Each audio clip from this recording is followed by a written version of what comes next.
आपके अपने YouTube channel जिसका नाम है अचीवर्स नॉलेज हब। कैसे हैं आप सभी? समाज की क्लास आपने पढ़ी थी, उम्मीद है कि आपको समझ में आई होगी। लेकिन उस वाली क्लास में आपका बहुत ज्यादा समाज का जो आपका समाज की क्लास थी वो बहुत ज्यादा नहीं हो पाई है, क्योंकि आपके जो प्रश्न थे पिछले कुछ क्लास से उसको भी मैंने आपको समझाया।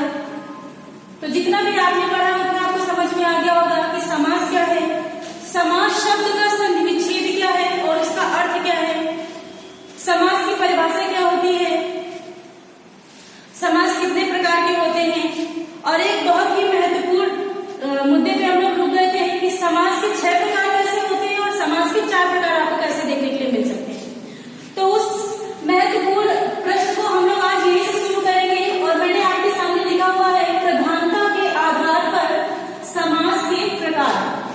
अभी तक आपने देखा था कि समाज कितने प्रकार के थे, 4 प्रकार के, है ना।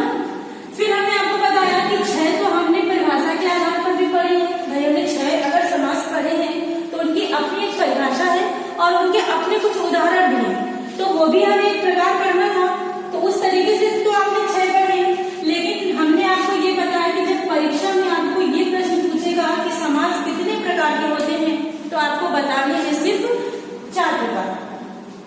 और अब जो मैं आपको बताने जा रही हूँ वो शायद ही आपने कहीं पर पढ़ा होगा, तो बहुत ध्यान से पढ़िएगा और दोनों की संख्याओं में अंतर क्या है उसको समझिएगा। कितने प्रकार के हैं? तो मैंने कहा कि 4 प्रकार के हैं, ठीक है, 4 प्रकार के हैं। तो देखते हैं, पहला प्रकार है आपका दोनों पद प्रधान समास। दोनों पद प्रधान समास। और दूसरा है आपका पूर्व पद प्रधान, और है क्या ये आपका समास का प्रकार, ठीक है। फिर तीसरा देखते हैं हम लोग उत्तर पद प्रधान। प्रकार किसका है? तो समास का प्रकार। और लास्ट है आपका 4 नंबर पे कि दोनों पद अप्रधान। दोनों पद अप्रधान प्रकार है आपका तो समास का प्रकार है। अब इनको लिख लीजिए आप जरा पहले, क्योंकि आप ये पहली बार पढ़ रहे हैं तो आपको समझ ही थोड़ा कम आएगा ना, लेकिन परेशान मत होइए, समझाने का काम मेरा है, आप बस इसको लिखिए। पहला प्रकार दोनों पद प्रधान प्रकार है आपका समास का, तो समास आप नीचे ब्रैकेट में लिख लीजिएगा। दूसरा पूर्व पद प्रधान, उत्तर पद प्रधान और दोनों पद अप्रधान, लिख लीजिए इसको। चलिए अब हमें ये देखना है कि इनकी श्रेणी में हमारे कौन कौन से समास आते हैं। दोनों पद प्रधान, तो दोनों पद हमारे किसमें प्रधान होते हैं? आपका एक समास है जिसका नाम है द्वंद्व समास। क्या नाम है? द्वंद्व समास। फिर हमने देखा पूर्व पद प्रधान, तो इसमें आपका आता है अव्ययी भाव समास। कौन सा आता है? अव्ययी भाव समास। फिर हमने देखा कि ऐसा कौन सा समास है जिसका उत्तर पद प्रधान होना चाहिए, तो आपका पहला तो है तत्पुरुष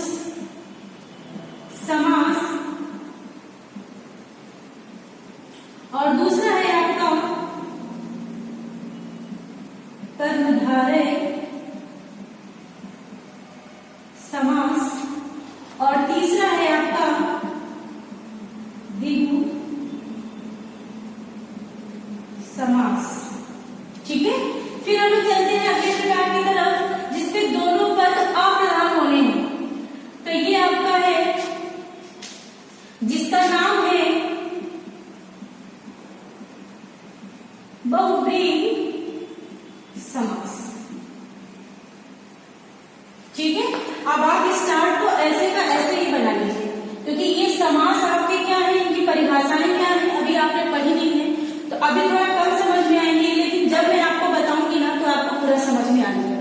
ठीक है, तो आपने देखा कि इसमें एक समास है, फिर अव्यय दूसरा हो गया, तत्पुरुष तीसरा, कर्मधारय 4 हो गए, द्विगु 5 और दोहरी आपका है 6। ये 6 समास हो गए। लेकिन आपने देखा कि प्रधानता के आधार पर समास के प्रकार सिर्फ और सिर्फ 4 है, तो जो समास के प्रकार का जो आपका उत्तर बनता है वो यही से बनता है। ठीक है, वो यही से बनता है।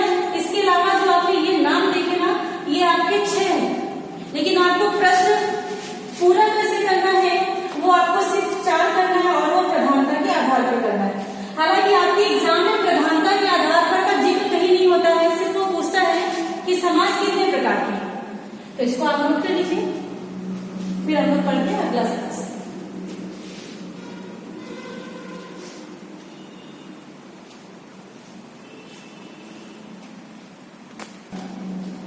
चलिए फिर देखते हैं हम लोग समास पढ़ते हैं एक एक करके बहुत अच्छे से, जिससे कि आपको सभी समास समझ में आ जाए और आपके एग्जाम में आपसे कोई भी प्रश्न छूटे नहीं, है ना। पहला समास है आपका अव्ययभाव समास। कौन सा?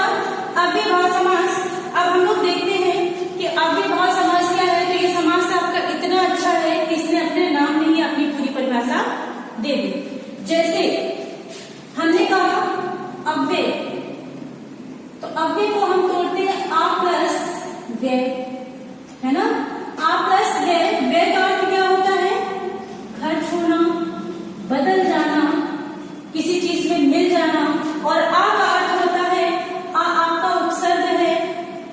उपसर्ग या तो आपके शब्द के साथ उसका रूप बनाने के लिए लगे होते हैं या फिर उसका रूप बिगाड़ने के लिए लगे होते हैं। कि इन्होंने क्या किया कि खर्च के अर्थ से तो इसका रूप बिगाड़ दिया, लेकिन खर्च न होने वाले अर्थ में इसका रूप बना दिया। मतलब एक ऐसा भाव होगा जिसका भाव कैसा होगा? ना खर्च होने वाला। एक समास हमारा जिसका भाव होगा अव्यय। अब अव्यय हमें यहाँ पर कुछ खरीदना और लेना नहीं है ना, ना कुछ बेचना है ना कुछ लेना है, हमें यहाँ पर समास पढ़ना है, कुछ उदाहरण पढ़ने हैं। तो हमारे पास ऐसे उदाहरण होंगे जिनको हम बदल नहीं सकते, जिनको हम परिवर्तित नहीं कर सकते। तो हमने देखना है यहाँ पर कि हमारे अव्ययभाव समास में कितने नियम आते हैं। एक चीज और, आप अचीवर्स नॉलेज हब के ऑनलाइन क्लास में जो भी क्लासेस पढ़ रहे हैं वो आपके थोड़ा सा हटके हैं। परिभाषाएं आपको बहुत लंबी नहीं लिखनी है, मैं आपको एक एक नियम समझा दी चलूंगी, वो आपके बिल्कुल समझ में भी आना है और आपसे जितने प्रश्न बनेंगे बहुत आसानी से हो भी जाएंगे। तो नियम नंबर 1 कि अव्यय हो भाव जिसका, अव्यय हो भाव जिसका, वो क्या होगा? अव्ययभाव समास। दूसरा नियम,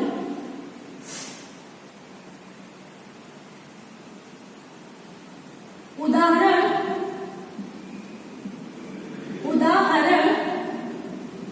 उपसर्ग से मिलकर बने हो। उदाहरण उपसर्ग से मिलकर बने हो, ये आपके 2 नियम आपके सामने हैं।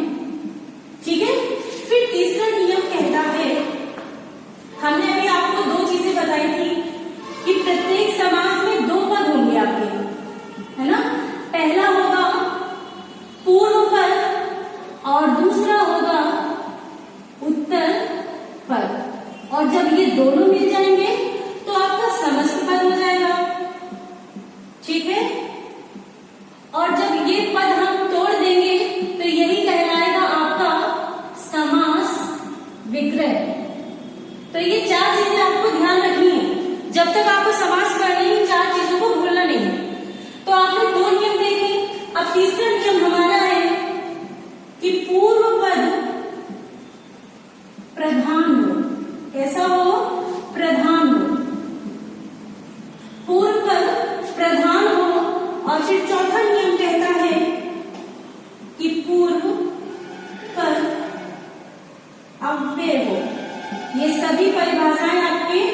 पेपर में पूछी जा सकती है, उनमें से कुछ पूछी भी गई है।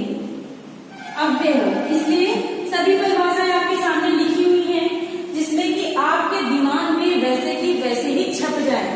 ठीक है, फिर है आपका नियम नंबर 5 क्या कह रहा है, और पढ़ अभी हम यही रहे हैं भाई, अव्ययभाव समास। तो कंफ्यूज बिल्कुल मत होइएगा, इतने सारे नियम के साथ बहुत स्पष्टता के साथ आपको पढ़ना है।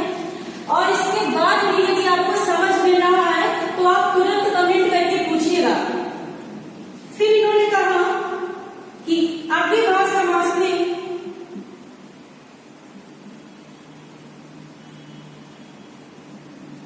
एक शब्द होगा जिसकी पुनरावृत्ति होगी, जिसकी पुनरावृत्ति होगी, और दोनों के बीच में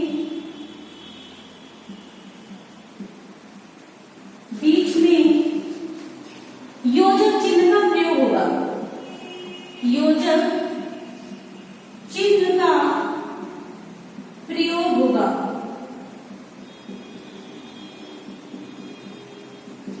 ठीक, इतना आप नोट कर लीजिए।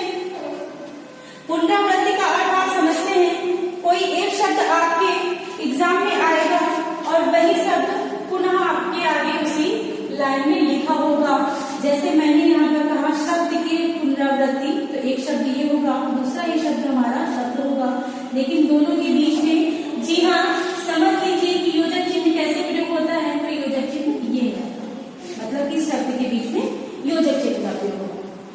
ये आप लिख लीजिए, और इस बात की गारंटी देते हैं हम कि इससे अच्छा समास आपको कहीं भी पढ़ने को नहीं मिलेगा, और इन समास को पढ़ने के बाद आपकी परीक्षा में कोई भी प्रश्न आपसे अछूता भी नहीं होगा। ठीक है, चलिए अब हम एक एक परिभाषा समझ लेते हैं। मैंने बहुत आपको लाइन भर भर के नहीं लिखाया है, क्योंकि आपका काम सिर्फ यहाँ पर 2 शब्दों को समझना है। पहला है आपका अव्ययभाव, जिसका मतलब अव्यय हमने भी बताया ऐसा है जो शब्द के रूप में हमारे साथ ना हो, मतलब परिवर्तित ना हो। दूसरा उदाहरण उपसर्ग से मिलकर बने हो, कुछ उदाहरण आपको ऐसे भी मिलेंगे जो उपसर्ग से मिलकर बने होंगे। तीसरा नियम कहता है पूर्व पद प्रधान हो या पूर्व पद अव्यय हो। लास्ट बोलता है कि एक कोई शब्द होगा जिसकी पुनरावृत्ति होगी और दोनों शब्दों के बीच में आपका योजक चिन्ह लगा होगा। अब एक चीज आप और समझ लीजिए, जो लोग उपसर्ग का नाम पहली बार सुन रहे हैं वो समझ लो उपसर्ग क्या होते हैं। उपसर्ग वे वर्ड या शब्द हो सकते हैं, उपसर्ग वे वर्ड या शब्द हो सकते हैं जो किसी सार्थक शब्द के आगे लगकर उनका रूप परिवर्तित करते हैं, जो किसी सार्थक शब्द के आगे लगकर उनका रूप परिवर्तित करते हैं। जैसे हमने कहा दिन, ठीक है, सार्थक इसलिए कि इसका अपना भी क्या हो, कोई अर्थ हो, इसलिए हम इसको बोलते हैं सार्थक शब्द, और हमने इसके आगे लगा दिया प्रति। ठीक है, तो क्या हो गया प्रतिदिन। फिर एक आप और उदाहरण समझ लीजिए, हमने कहा एक और इसके आगे उपसर्ग लग गया प्रति, तो इसका जो बना हुआ रूप हुआ वो हो गया प्रत्येक। तो ये है आपका उपसर्ग। कुछ लोगों के मन में एक चीज ये भी आ रही होगी, तो फिर शब्द के पीछे जो लगकर शब्द का रूप परिवर्तित करता है उसको क्या कहते हैं, तो उसको समझ लीजिए, उसको कहते हैं आपका प्रत्यय। क्या कहते हैं, प्रत्यय। जो शब्द के पीछे हो उसको प्रत्यय कहते हैं, और जो शब्द के आगे हो उसको उपसर्ग करते हैं। खैर, ये वाला तो हम लोग प्रत्यय उपसर्ग में बहुत अच्छे से पढ़ेंगे। फिलहाल यहाँ देखिए, तो इतने सारे नियम आपके साथ हैं, इनको आप नोट कर लीजिए। फिर हम लोग कुछ उदाहरण देख लेते हैं। चलिए अब हम लोग उदाहरण देखते हैं। पहला उदाहरण कि यथा से मिलकर जितने भी आपके पास प्रश्न होंगे वो सभी आपके अव्ययभाव में जाएंगे। जैसे यथा शक्ति, यथा समय, यथा स्थान आदि। यथा से आपको कोई उदाहरण मिल रहा है तो आपको सीधा अव्ययभाव में आंख बंद करके लगा देना है। फिर हमने देखना है दूसरा आपका उदाहरण, अव्यय देख लिया, पूर्व पद प्रधान होगा, तो पूर्व पद आपका प्रधान किसलिए होगा, क्योंकि वो बदलेगा नहीं।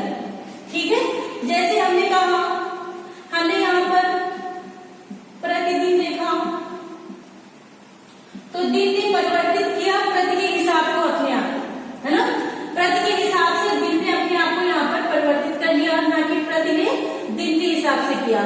फिर हमने देखा उपसर्ग से बनकर मिल रहा है, तो हमने यहाँ बताया आपको कि राम को शर्म बहुत आती है, राम को शर्म बहुत आती है, और शर्म के आगे हमने लगा दिया उपसर्ग बे, तो राम हो गया कैसा, बेशर्म। तो ये आपका उपसर्ग है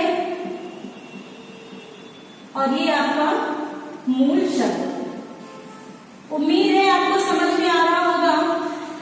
एक तो उदाहरण आपका यथा से मिलकर जो भी बनेगा वो अव्ययभाव समास होगा। दूसरा आपका प्रति, मतलब कि प्रति आपका उपसर्ग है, बे आपका उपसर्ग है, और एक और देख लीजिए, आपने लिखा जीवन और अव्ययभाव समास ने उसमें लगा दिया आ, तो हो गया आपका आजीवन। ठीक है, फिर देखते हैं शब्द की पुनरावृत्ति हमें कैसे करनी है। तो हमने कहा रोहन, रोहन धीरे धीरे चलता है, रोहन धीरे धीरे चलता है। अब हमने देखा कि इसमें से अगर हमसे पूछ लिया जाए कि इसमें कौन सा हमारा समास होगा, तो आपने देखा कि दो शब्द यहाँ, एक शब्द ही दो बार आया है, लेकिन इसमें योजक लगा नहीं है। तो एक चीज और समझिएगा, वैसे तो आपको परीक्षा में योजक लगा मिलेगा ही, लेकिन हो सकता है कभी ना भी मिले, तो आपको कंफ्यूज नहीं होना है, क्योंकि कुछ लोगों के मन में आ रहा होगा कि एक तो द्वंद्व समास है ना, द्वंद्व में भी योजक का प्रयोग होता है। तो योजक के प्रयोग को मैं आपको बता दूं कि किसी भी प्रयोग या किसी भी नियम को यहाँ पे रटने की जरूरत नहीं है। योजक कैसे प्रयोग में लाया जाता है समास की पहचान के लिए, और कैसे आप बिना योजक के भी समास की पहचान करते हैं, ये हम आपको अगली क्लास में जरूर बताएंगे।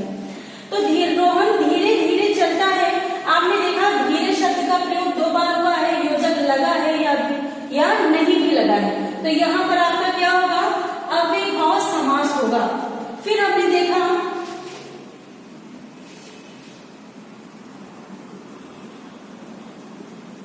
जोर जोर, तेज तेज, बहुत बहुत। तो ऐसे सभी उदाहरण आपको अव्ययभाव समास में देखने को मिलेंगे। इसको आप पूरा नोट कर लीजिए एक एक उदाहरण को, और उम्मीद है कि आपको अव्ययभाव समास हमने बहुत अच्छे से समझाया है और आपको समझ में भी आ गया। इसके बावजूद भी अगर आपको लगता है कि इसमें कुछ चीजें ऐसी हैं जो आपको परेशान कर रही हैं, तो आप वीडियो को देखते ही कमेंट तुरंत कर दिया करिए, क्योंकि आपके जब कमेंट्स हम लोग चेक करते हैं कि बच्चों को देखे कोई परेशानी तो नहीं हुई, तो उसमें क्वेश्चन मिलेंगे तो उन्हें हम तुरंत कमेंट के द्वारा बता देंगे, या फिर हम आके अपनी अगली क्लास में, जैसे आपको कुछ समझ में नहीं आया, आपने कमेंट किया, अब हमको अगले दिन अपनी अगली क्लास पढ़ानी, तो उस क्लास से पहले 2 मिनट हमने आपको वही पॉइंट आकर समझा दिया जो आपको कंफ्यूज कर रहे हैं, है ना, ताकि ये चीजें भी आपसे ना छूटे और आगे वाली क्लास भी आपसे नहीं छूटनी चाहिए। तो ये थी आज की आपकी क्लास, जिसमें आपने पढ़ा कि अव्ययभाव समास क्या होता है, और उम्मीद है कि आपको समझ में आया होगा। तो क्लास आपको कैसी लगी ये भी कमेंट करके बताइएगा, और अगर कुछ समझ में नहीं आता तो आपको बता लेंगे, है ना। चलिए इसको नोट कर लीजिए, और हम लोग मिलते हैं आप अपनी अगली क्लास में। धन्यवाद।